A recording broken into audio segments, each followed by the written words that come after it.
الحمدللہ رب العالمین والصلاة والسلام علی رسولہ الکریم نبینا محمد صلی اللہ علیہ وسلم وعلی آلہ واصحابہ اجمعین اما بعد اعوذ باللہ من الشیطان الرجیم بسم اللہ الرحمن الرحیم رب اشرح لی صدری ویسر لی امری واحلل عقدۃ من لسانی یفقہوا قولی رب ارحمہما کما ربیانی صغیرا آمین۔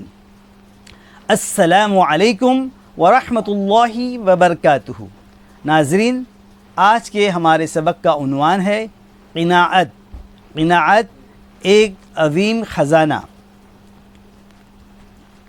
حدیث صحیح میں آیا ہے، اللہ نے جو کچھ دیا ہے اس پر راضی رہو، سب سے بڑے غنی ہو جاؤ گے۔ اللہ نے جو کچھ دیا ہے اس پر راضی رہو، سب سے بڑے غنی ہو جاؤ گے۔ اپنی بیوی، اپنی آمدنی، اپنی سواری، اپنی نوکری سے مطمئن رہیے، آپ کو سعادت اور طمانینت نصیب ہوگی۔ حدیث صحیح میں یہ بھی ہے، غنا اصلاً نفس کا غنا ہے۔ غنا اصلاً نفس کا غنا ہے۔ غنا کثرت مال و زر اور منصب سے حاصل نہیں ہوتا، بلکہ اس سے کہ اللہ نے جو قسمت میں لکھ دیا ہے اس پر قناعت کی جائے۔ صحیح حدیث میں ہے، بلا شبہ اللہ غنی، تقوی والے اور اپنا حال چھپانے والے بندے کو دوست رکھتا ہے۔ ایک حدیث ہے کہ اے اللہ اس کا غنا اس کے دل میں ڈال دے۔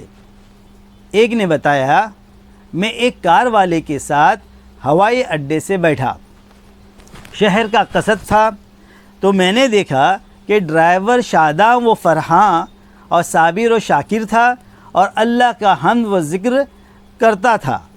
میں نے اس کے کنبے کے متعلق اس سے پوچھا تو اس نے بتایا کہ اس کے پاس 2 بیویاں ہیں، 10 بچے ہیں اور مہینے بھر کی کمائی صرف 800 ریال ہے۔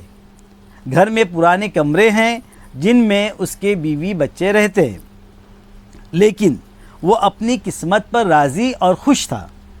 راوی کہتا ہے کہ میں نے اس شخص کے اور ان لوگوں کے درمیان موازنہ کیا جو اربوں روپے رکھتے تھے، جن کے پاس محلات اور کوٹھیاں تھیں، لیکن بدحالی کا شکار تھے۔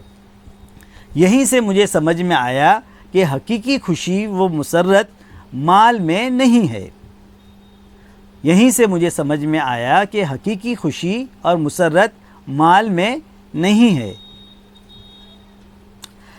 ایک حدیث میں ہے، بہت جلد آئے گا وہ دن جب مسلمان کا بہترین مال اس کی بکریاں ہوں گی، جنہیں وہ پہاڑوں اور بارش کی جگہ میں لے جا کر چرائے گا اور فتنوں سے بچے گا۔ قدیم زمانے کے عرب اطمینان اور سکون کے لیے صحرا میں تنہا نکل جاتے تھے اور لوگوں سے الگ رہتے۔ غالب کا ایک شعر ہے، رہیے اب ایسی جگہ چل کر جہاں کوئی نہ ہو، رہیے اب ایسی جگہ چل کر جہاں کوئی نہ ہو، ہم سخن کوئی نہ ہو، ہم زباں کوئی نہ ہو۔ پڑیے گر بیمار تو کوئی نہ ہو تیماردار، پڑیے گر بیمار تو کوئی نہ ہو تیماردار، اور جب مر جائیے تو نوحہ خاں کوئی نہ ہو۔ چنانچہ حضرت عثمان کی شہادت پر جب فتنے برپا ہوئے تو بہت سے صحابہ بادہ نشینی اور ہجرت اختیار کر گئے۔ ان میں ابن عمر، اسامہ بن زید وغیرہ تھے۔ میں بہت سے لوگوں کو جانتا ہوں کہ جنہیں فقر اور تنگی لاحق ہے، اس کا سبب اس کے علاوہ اور کچھ نہیں کہ وہ اللہ سے دور ہو گئے تھے۔ آپ پائیں گے ان میں مالدار لمبی کمائی کرنے والا ہے جسے ہر طرح کی عافیت حاصل ہے، لیکن اس نے اللہ کی اطاعت سے اعراض کیا، نماز میں کوتاہی کی، بڑے بڑے گناہ کیے تو اللہ نے جسم کی عافیت اور رزق کی کشادگی چھین لی اور اسے فقر اور فاقہ اور رنج و غم میں ڈال دیا۔ اب ایک بلا ختم ہوتی نہیں کہ دوسری آ گئی، ایک مصیبت سے چھٹکارا ملا نہیں کہ دوسری میں پھنس گیا۔ قرآن کی آیت ہے، جو میرے ذکر سے اعراض کرے گا تو اس کی زندگی تنگ ہو جائے گی۔ جو میرے ذکر سے اعراض کرے گا تو اس کی زندگی تنگ ہو جائے گی۔ یہ اس لیے کہ اللہ کسی قوم سے اپنی نعمت ختم نہیں کرتا جب تک کہ وہ خود اپنے کو نہ بدل دیں۔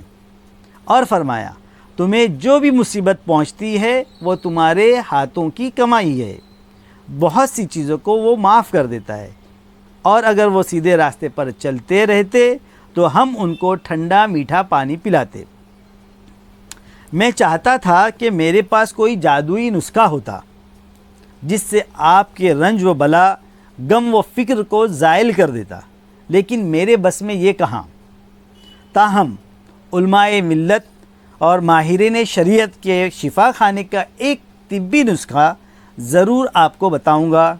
وہ یہ ہے کہ ایک خالق کی عبادت کیجیے، روزی پر راضی رہیے، قضا و قدر کے آگے سر تسلیم خم کیجیے، دنیا سے دل نہ لگائیے، امیدیں کم رکھیے۔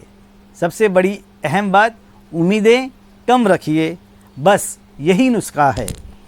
ایک مشہور امریکی ماہر نفسیات ولیم جیمز، جو علم نفسیات کا بابا آدم کہلاتا ہے، اس کی بات پڑھ کر بڑا تعجب ہوا۔ وہ کہتا ہے، ہم انسان ان چیزوں کے بارے میں سوچتے ہیں جو ہماری ملکیت نہیں۔ ہم انسان ان چیزوں کے بارے میں سوچتے ہیں جو ہماری ملکیت میں نہیں ہیں، اور جو ہماری ملک میں ہیں ان پر اللہ کا شکر ادا نہیں کرتے۔